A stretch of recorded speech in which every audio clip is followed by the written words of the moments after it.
নরেন্দ্র মোদী প্রধানমন্ত্রী তখন প্রথম একটা আইন আনা হয়েছিল, ল এগেনস্ট মব লিঞ্চিং। পরে সেটা এখন রিফর্ম করে ন্যায় সংহিতা হয়েছে, এটসেট্রা এটসেট্রা। 10 বছর থেকে লাইফ ইমপ্রিজনমেন্ট অব্দি হয়েছে। ভালো কথা, ফর অড ডেথ। ওকে, 2019 সালের রাজ্য সরকারের আনা আইনের কথাও উনি বললেন। পরে তো ধনকর সাহেব ডেলোতে গেল, মিটিং করলো, রাজ্যসভায় চলে গেল, ওটাও চাপা পড়ে গেল।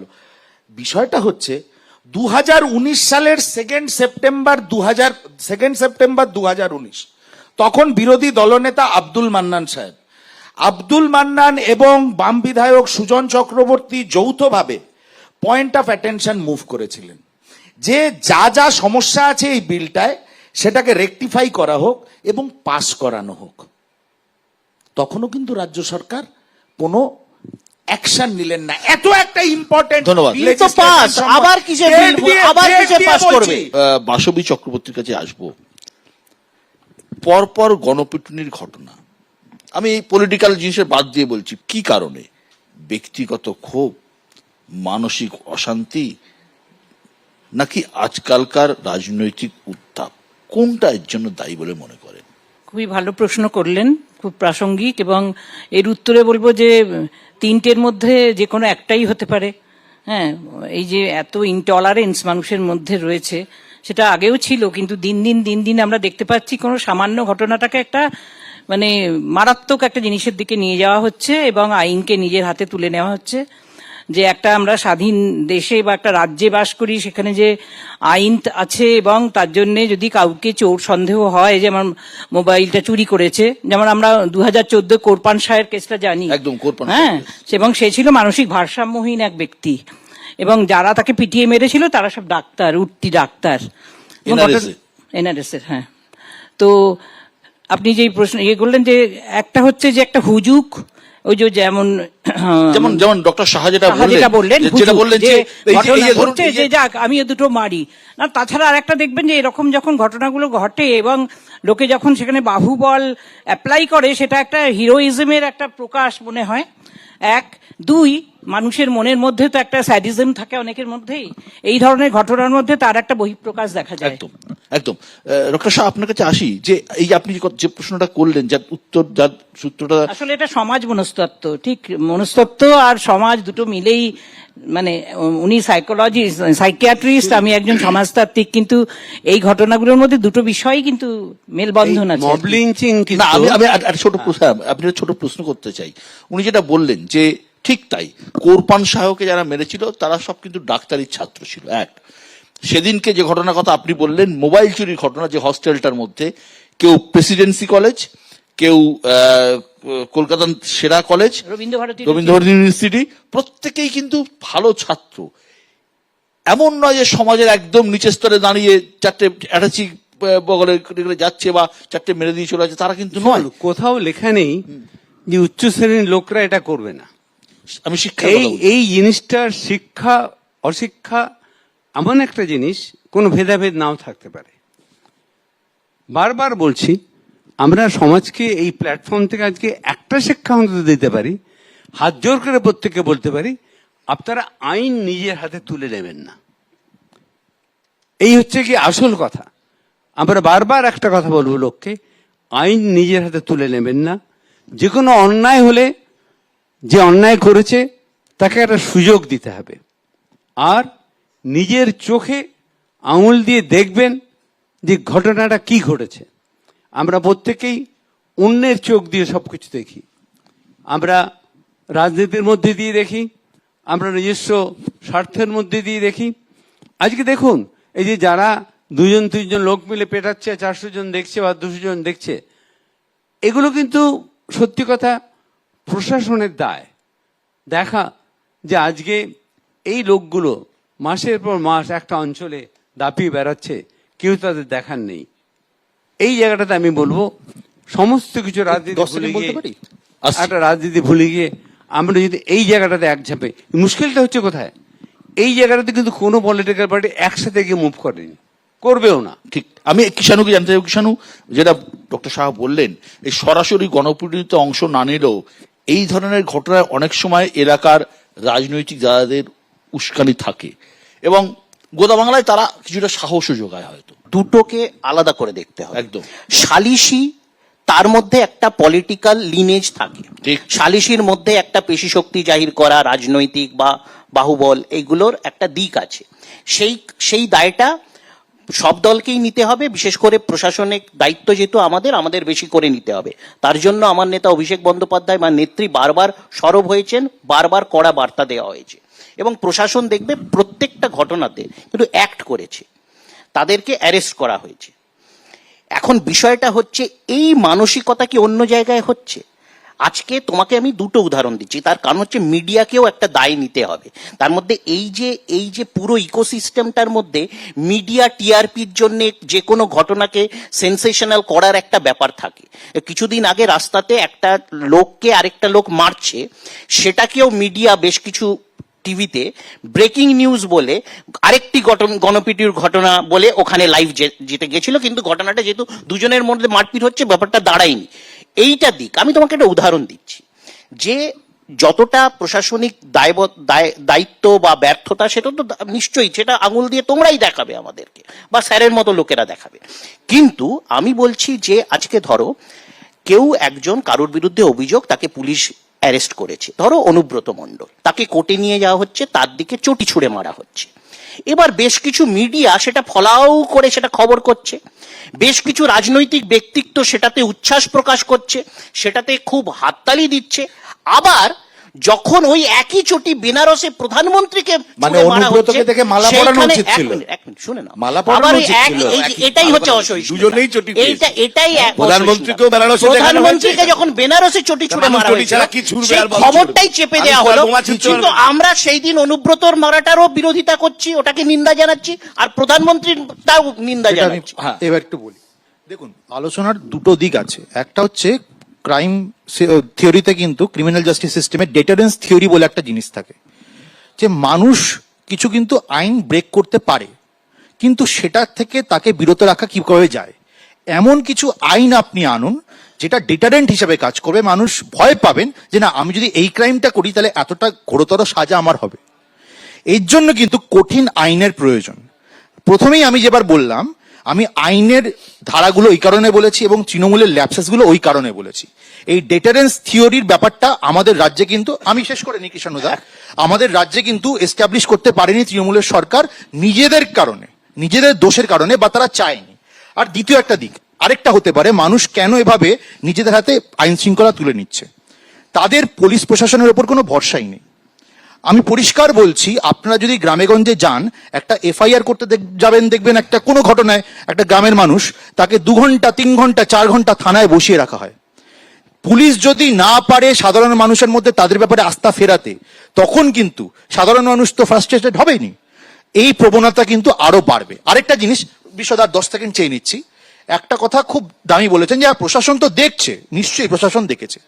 উদয়ন হোস্টেলে যখন চোর সন্দেহে একটা মানুষকে ভেতরে টেনে ইচ্ছে ঢুকিয়ে বাইরে থেকে কোলাপসেবল গেট আটকে তাকে মারা হচ্ছিল 6টা ক্রিকেট ব্যাট দিয়ে, হাতের আঙ্গুল পা সব ভেঙে দেওয়া হয়েছে, হাত ভেঙে দেওয়া হয়েছে, তখন পুলিশ কিন্তু পৌঁছে গেছিল দেখার জন্য। কি করছিল? 2 ঘন্টা ধরে দাঁড়িয়ে দাঁড়িয়ে তারা কোলাপসেবল গেটের বাইরে মজা দেখেছে। এই কথা কিন্তু বিজেপি বলছে না, বা আমি বলছি না ব্যক্তিগতভাবে, সরকারি আইনজীবী তিনি কিন্তু কোর্ট থেকে বেরিয়ে মিডিয়াতে স্টেটমেন্ট দিয়েছে। এটা যদি পুলিশ প্রশাসনের রোল হয়, তাহলে এই ধরনের ঘটনা কিভাবে কার্ড হবে, এটাই তো মৌলিক প্রশ্ন। সুমন একটা কথা জিজ্ঞেস করি, যে এই যে পুলিশ প্রশাসনের কথা উঠছে, কিন্তু সারা পশ্চিমবঙ্গের এত বড় রাজ্য, গলিতে গলিতে পাড়ায় পাড়ায় এভাবে পুলিশ প্রশাসন দেখতে পারে নাকি? সচেতনতা দরকার নেই? একদম। আমি কিন্তু আমার বক্তব্যের প্রথমে বলেছিলাম এই যে রোগগুলো সামাজিক, এগুলোকে আমি সামাজিক রোগ হিসাবে আখ্যা দিই, কিন্তু সমস্যাটা কোথায় হয় আমি স্যারকে বলতে চাই, আমি স্যারের বক্তব্য আমি মন দিয়ে শুনেছি। আর এই রোগগুলোর সঙ্গে তার সঙ্গে যখন পলিটিক্যাল পাওয়ার সাপ্লিমেন্টেড হয়ে যায় না, তখন ওটা আউট অফ প্রপোর্শন হয়ে যায় বিষয়টা। একটা কথা আছে না ইংরেজিতে, power corrupts and absolute power corrupts absolutely, in absolute power brings anarchy absolutely. সেইটাই পশ্চিমবঙ্গে হয়েছে। আজকে স্যার কে বললো? সেটা সারা পৃথিবীতেই হচ্ছে। দেখুন, অ্যানার্কি ওই জন্য শিখ দাঙ্গা হয়েছিল। অ্যাবসলিউট ওই পাওয়ার জন্য শিখ ব্রিংস দাঙ্গা অ্যানার্কি হয়েছিল। অলসো। শিখ দাঙ্গা ওই জন্যই তো শেষ হয়েছিল। করে নি সেটা তো দাঙ্গা ছিল। অনেকক্ষণ ধরে আপনারা বলেছেন, একটু শান্ত থাকুন। এই যে জয়ন্ত সিং বলে ক্যারেক্টারটাকে নিয়ে খুব আলোচনা হচ্ছে, মিডিয়াও আলোচনা হচ্ছে। আজকে কি করেছে জানেন? পুলিশের গাড়িতে ওঠার সময় সংবাদ মাধ্যমকে ধাক্কা দিয়ে দিয়েছে। এই সাহস কোথার থেকে আসছে? কেন পুলিশ বা প্রশাসনের প্রতি আমার ডোন্ট কেয়ার অ্যাপ্রোচ থাকবে? যেদিন শাহজাহান ধরা পড়েছিল এরম ভাবে ভি দেখাতে দেখাতে ঢুকে গেল জেলে। কোথার থেকে আসছে এই সাহসটা? এইটা তো প্রশাসক। আমি কিন্তু কোন রাজনৈতিক দলকে গালাগাল দিচ্ছি না, এদের এমন ভাবে ইউজ করেছে, এরা এমন ভাবে ইউজ করেছে, এখন এদের পাত্তা দেয়। এটা যেটা বলছে, তাহলে মহারাষ্ট্রতে যে পুনেতে ঘটনা ঘটলো বা বোম্বেতে যেখানেই গাড়ি চাপা দিয়ে ঘটনা মারার ভুল পর ঘটছে। সেই ছেলেকে বাঁচাবার সব রকম চেষ্টা পুলিশ প্রশাসন, যেখানেই রাস্তা, ঘটুক ভুল ঘটছে। এজলাস সব জায়গায় হয়েছে। আমি আজকে যেখানেই বলছি, ঘটুক ভুল ঘটছে। অভ্র আজকে অনেকগুলো উদাহরণ দিল। আমি যদি প্রশ্ন করি, হাতরাসে এতগুলো মানুষ মারা গেল, সেই ভোলে বাবার বিরুদ্ধে এফআইআর এর নামটা তার উল্লেখ নেই এবং তাকে ক্লিন চিট দিয়ে দেওয়া হলো উইদাউট তদন্ত। তাহলে এর ব্যর্থতা এই প্রশাসনগুলো তো দেখতে হবে। বলেছে clean sheet দিয়ে দেওয়া হলো? একদম তার বিরুদ্ধে এফআইআর এ তার নাম উল্লেখ নেই। একদম মিথ্যাচার করছে। এই যে আবার কোথায় দেখাও তুমি, দেখাও তুমি, বলছি, সব তুমি উত্তর দেখাও, পাবেন, সব উত্তর পাবেন। তুমি দেখাতে পারবে না। দাঁড়ান, উত্তর পাবেন। দেখাতে পারবে না, উত্তর তাকে পাবেন। অলরেডি ক্লিন চিট দিয়ে দেওয়া আপনি হয়েছে দেখতে চান না, উইদাউট আপনি তদন্ত, divert করতে এফআইআর এর নাম। চান। আপনি ডাইভার্ট করতে চান। রাম রহিম বাবা, এমনকি রাম বাবা, এমনকি যতগুলি বাবা আছে না, না, শুধু সবগুলিকে তাই নয়। ভোটের আগে প্যারোলে ছেড়ে এক মিনিট। দিয়েছিল হরিয়ানায় বাবা। শুধু তাই নয়, ফলে বাবা আজকে ছাড়া ইয়েদুরাপ্পার বিরুদ্ধে পস্কর এই যে মামলা, বাবার কথা বলছেন, সেই এই যে পস্কর বাবার কথা মামলাটাকে বলছেন, arrest তিনি করা ওইটা হয়নি। তিনি ওখানে সৎসঙ্গ করার জন্য ম্যাজিস্ট্রেটের কাছ থেকে আরে কিন্তু বাবা ছাড়া আলোচনা order হচ্ছে পেয়েছেন। আজকে দাঁড়ান না, বাবা আমাকে ছাড়া- বলতে দিন। বাবা ছাড়া- আমি জাস্ট একটা জিনিস বলি বিশ্বদা, আমার কথা- বলুন, বাবার মার্ডার চার্জ প্রচার করছে। বাসুবিধি এবং ডক্টর শাহর কাছে আমার একই প্রশ্ন থাকবে যে আমরা এমন একটা সমাজে বাস করছি, ধরুন গুজব আগে মুখে মুখে রটতো, আজ থেকে 50, 60, 70 বছর আগে মুখে মুখে গুজব রটতো, কিন্তু আজকে সোশ্যাল মিডিয়ার এই রমরমার যুগে গুজব আটকানো খুব মুশকিল। প্রত্যেকের হাতে একটা নয় একাধিক মোবাইল আছে এবং গুজবের ছড়িয়ে পড়ার সম্ভাবনা অনেক প্রবল। সুতরাং এই দুনিয়াতে আমরা এই গুজবগুলো আটকাবো কিভাবে? সেটা খুবই শক্ত একটা ব্যাপার, কারণ যেহেতু সমাজ মাধ্যম আজকে একটা ভীষণ শক্তিশালী একটা জায়গা এবং সেটা একটা ছোট শিশুর হাতেও দেখা যায় একটা ফোন রয়েছে আর কি।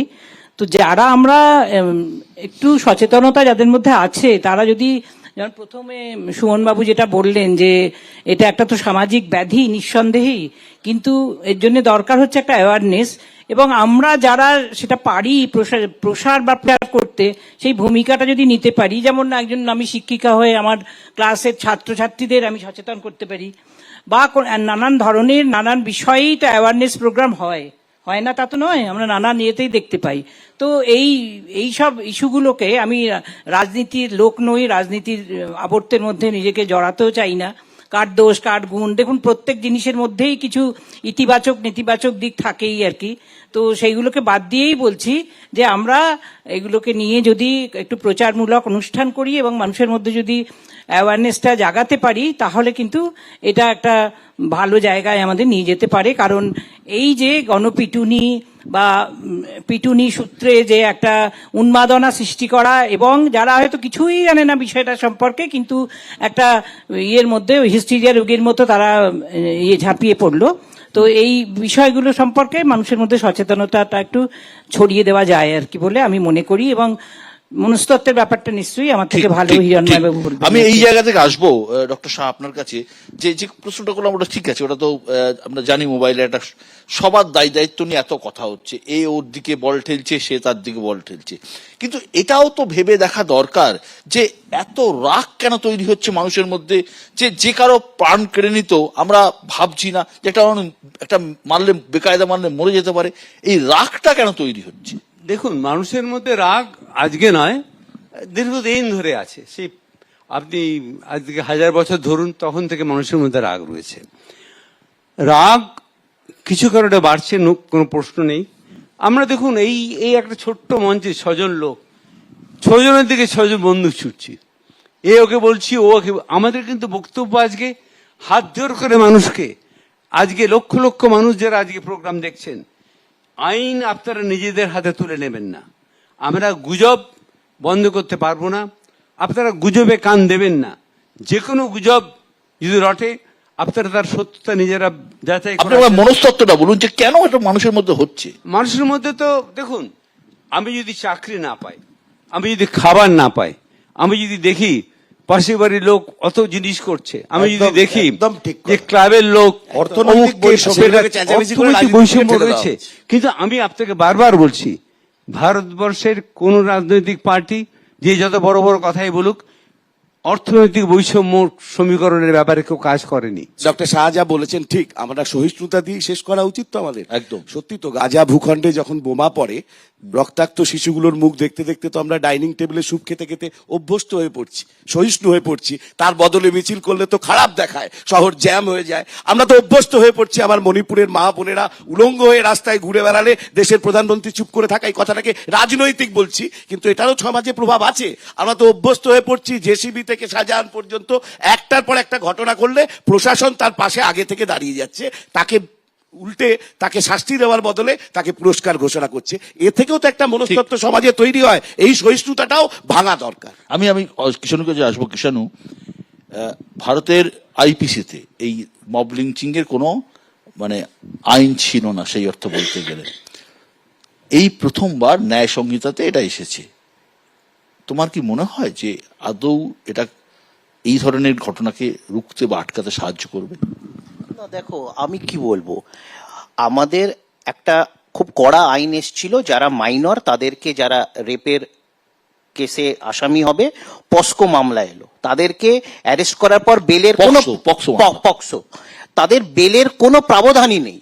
অথচ বিজেপি নেতা ইয়েদুরাপ্পার বিরুদ্ধে যখন পস্কো মামলা যায়, এই তো কর্ণাটকে সদ্য দেওয়া হলো, তাকে এখনো অব্দি গ্রেপ্তারই করা হয়নি। বেল একদম তো ভুল পড়ে তথ্য যাবে। দিচ্ছেন, একদম তাকে ভুল তথ্য গ্রেপ্তারি দিচ্ছেন। আবার ওখানে পুরো জুডিশিয়াল ম্যাটার, কোর্টের জাজমেন্ট রয়েছে। একদম আপনি মিথ্যাচার করছেন তো। এই যে বললাম মিথ্যাচার করছেন তো, আপনি সঠিক তথ্যটা দিন। হচ্ছে মব লিঞ্চ। আপনি এটাই এটা মব হচ্ছে, আমি লিঞ্চিং বলছিলাম, তৃণমূলের ভাষায় এটা মব লিঞ্চিং, জেসিবি যেটা করে সেটা মব লিঞ্চিং নয়, আরিয়াদয়ের এই গুন্ডাটা যেটা করে সেটা মব লিঞ্চিং নয়। এটা হচ্ছে মব লিঞ্চিং মেন্টালিটি। ক্যামেরাটা একটু চোখ মুখের দিকে তাকাও, একদম এটাই হচ্ছে আজকেই মব প্রকাশ লিঞ্চিং। করুন। এটা- তৃণমূলের এটা- কাছে আবার মব লিঞ্চিং বলছি, হচ্ছে। এটা নিয়ে আপনি আমাদের যখন প্রশ্ন ঝগড়া। করবেন এটা- আরিয়াদয় এটা mob lynching। আপনি যখন আবার প্রশ্ন করবেন বলছি, জেসিবি নিয়ে সেটা আমি নাকি আবার mob বলছি, lynching। জেসিবি রাস্তায় বেরোলে যখন মহিলাদেরকে মারবে সেটা mob lynching আজকে নয়। জেসিবি হোক, আজকে জয়েন্ট সিং হোক, তারা গ্রেপ্তার, তারা গ্রেপ্তার জেলের ভেতরে, কোন ধারায় কারাগারের গ্রেপ্তার? ভেতরে। এটা তো কিন্তু পুরোপুরি আইওয়াচ। ইয়েদুরাপ্পা আজকে ছাড়া, FIR টাই আজকে ত্রুটিপূর্ণ। বৃজভূষণ শরণ সিং FIR টাই জেলের ত্রুটিপূর্ণ বাইরে, করেছেন যাতে ও তাকে বেরিয়ে যায়। একবারও তার টিকিটাও ছোঁয়া আপনি হয়। খালি আইওয়াচ করছেন। তার বিরুদ্ধেও পস্কোর মামলা ছিল, যেটা মুখ্যমন্ত্রী কি করলেন হোম কালকে? মিনিস্টার বিজেপি ইন্টারভিউ নেতাদের করে তার সেটা আগে- কাটিয়েছে। তার আগে আমাদের আর মিডিয়া এই কথা বলে হাউসটা যাচ্ছে। ন্যায় সংহিতা কি এই ধরনের নির্লজ্জতা ঘটনা একে বলে। আটকাতে হচ্ছে। সাহায্য করবে? এর আগে তো এরকম কঠোর আইন আসেনি, কারণ ডেথ সেন্টেন্সের কথা বলা হয়েছে, আর নইলে যাবজ্জীবন।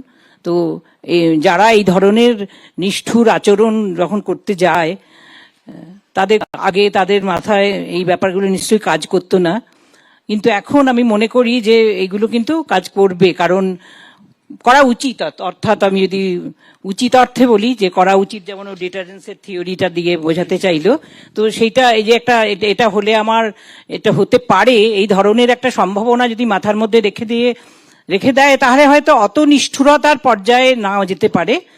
ডক্টর শাহ, এটা কি আমাদের অনুষ্ঠানে- এই গ্রামের লোকেরা কি এই এত আইন কানুন জানে, না, কাজ সেটাই তো করবে? problem। কেউ কিছু আইন জানে না। মেয়েদের জন্য যে আমরা এত রকম দেখুন, আইন আছে সেটাই অনেকে আমরা জানে না। শহরের একটু শিক্ষিত বলছি। মানুষ, আমরা প্রোগ্রাম হচ্ছে অসহিষ্ণুতা। আমাদের কোথায় সহিষ্ণুতা? আমাদের আমরা মধ্যেই তো নিজের মধ্যে অসহিষ্ণুতা। পারলে মাইক না, না, ছুঁড়ে আমি মারি। বলছি, আমাদের কিন্তু ফাঁসির সাজা আছে, সেটা তাও মানলে ভালো হতো আমার মনে হয়। মার্ডারে বিরত করা যায়নি, সেটাই। যে কোনো আইন প্রণয়ন করুন, মানুষকে যদি সচেতন না করেন, মানুষকে যদি শিক্ষিত না করেন, মানুষকে যদি তার রুজি রোজগারের ব্যবস্থা না করেন, কোনো মতেই কোনো আইনকে সুষ্ঠুভাবে আমি একটু পালন করা বলতে চাই, সম্ভব না। রাগ নিয়ে আপনাকে যখন প্রশ্ন করা হলো, তো রাগ তো আমাদের এটা খুব ন্যাচারাল ব্যাপার, প্রত্যেকের মধ্যেই আছে, কারুর বেশি কারুর কম, কিন্তু সেটা যদি আমরা একটা মানুষ হিসেবে, যে আমরা তো বলে যে মানুষ হচ্ছে এমন যার মধ্যে জীববৃত্তি এবং বুদ্ধিবৃত্তি দুটোই আছে, তাহলে সেটা দিয়ে আমরা যদি সেই রাগটা কন্ট্রোল না করতে পারি, একটা খাতা কুকুরের মতো আপনার কথায় ওপরে সকলে ঝাঁপিয়ে রাগ পড়ি। করবে না। আপনার দেখুন, কথায় কারোর রাগ হতে পারে, কিন্তু কোন জায়গা অবধি আমার প্রকাশ রাগ হবে, করবো সেটা। কখন আমি নিজেকে কতটুকু সম্বরণ জানবো। করব, Correct, এটা বোঝা correct, দরকার। শুনুন। এবং এইটা এটা তো- বোঝানোর জন্য আর কিন্তু মানুষের কঠিন বোঝা আইন দরকার। আনাটা খুব প্রয়োজনীয়। আগে আমাদের বোঝা দরকার, তারপর প্রত্যেকটা মানুষের বোঝা আমি দরকার। স্যার এবং ম্যাডামের সঙ্গে একদম সহমত। রাজনীতির ঊর্ধ্বে উঠে বলছি, আমাদেরও নিজেদের রেকটিফাই করার প্রয়োজন আছে, কিন্তু একটা জিনিস, যেখানে যে শাসক হোক, কেন্দ্রে হোক, রাজ্যে হোক, অন্য রাজ্যে হোক, কোনো টক্সিক এলিমেন্টকে এইভাবে পাম্প করা যাবে না, যাতে তারা সমাজের মধ্যে এতটা সাহস গেইন করতে পারে যে we can do anything. Correct, এই উই ক্যান correct. ডু এনিথিংটা একটা ডেঞ্জারাস প্রপোর্শনে অনেক অনেক হ্যাঁ, ঠিক এই একদম ঠিক। কথাটাতে আমি একমত। একদম, এই একদম। জিনিসটা খুব ইম্পর্টেন্ট। একদম এখন সবার হাতে মোবাইল, সবাই সোশ্যাল মিডিয়ায় অ্যাক্টিভ।